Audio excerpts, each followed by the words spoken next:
জাহাঙ্গীরনগর বিশ্ববিদ্যালয়ের প্রক্টর হিসেবে নিয়োগ পেয়েছেন পরিবেশ বিজ্ঞান বিভাগের অধ্যাপক কে.এম. রাশিদুল আলম। জাবি সংবাদদাতা জানান, মঙ্গলবার বিশ্ববিদ্যালয়ের রেজিস্ট্রার ভারপ্রাপ্ত এ.বি.এম. আজিজুর রহমান স্বাক্ষরিত এক অফিস আদেশে এই তথ্য জানানো হয়। এতে বলা হয়, গত 7ই আগস্ট ভার্চুয়ালি আনুষ্ঠানিক সিন্ডিকেটের সভায় ম্যানেজমেন্ট স্টাডিজ বিভাগের সহকারী অধ্যাপক মোহাম্মদ রুবেলকে বিশ্ববিদ্যালয়ের প্রক্টর হিসেবে নিয়োগ প্রদান করা হয়। তিনি ব্যক্তিগত কারণে উক্ত দায়িত্ব গ্রহণে অপারগতা প্রকাশ করায় পরিবেশ বিজ্ঞান বিভাগের অধ্যাপক ডক্টর এ.কে.এম. রাশিদুল আলমকে যোগদানের তারিখ থেকে পরবর্তী নির্দেশ না দেওয়া পর্যন্ত সাময়িকভাবে বিশ্ববিদ্যালয়ের প্রক্টর হিসেবে নিয়োগ করা হলো। তিনি প্রচলিত নিয়মে সুবিধাদি ভোগ করবেন। অফিস আদেশের পর প্রক্টর হিসেবে যোগদান করেছেন বলে সংবাদদাতাকে নিশ্চিত করেছেন অধ্যাপক রাশিদুল আলম। এছাড়াও তাৎক্ষণিক প্রতিক্রিয়া ব্যক্ত করে তিনি বলেন, তার উপর অর্পিত দায়িত্ব যথাযথভাবে পালনের সর্বোচ্চ চেষ্টা করবেন তিনি। শিক্ষার্থীদের কল্যাণে কাজ করার প্রয়াস থাকবে সবসময়। নিয়মের মধ্যে থেকে বিশ্ববিদ্যালয়কে পুনর্গঠনের চেষ্টাও চলমান থাকবে। এই জন্য সবার সম্মিলিত প্রচেষ্টা দরকার।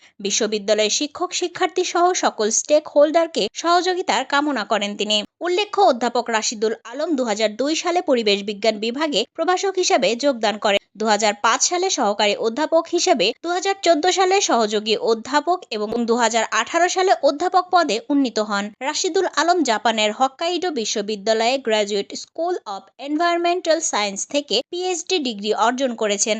জাহাঙ্গীরনগর বিশ্ববিদ্যালয়ের জীববিজ্ঞান অনুষদের উদ্ভিদ বিজ্ঞান বিভাগ থেকে উদ্ভিদ বিজ্ঞানে স্নাতক ও স্নাতকোত্তর সম্পন্ন করেছেন।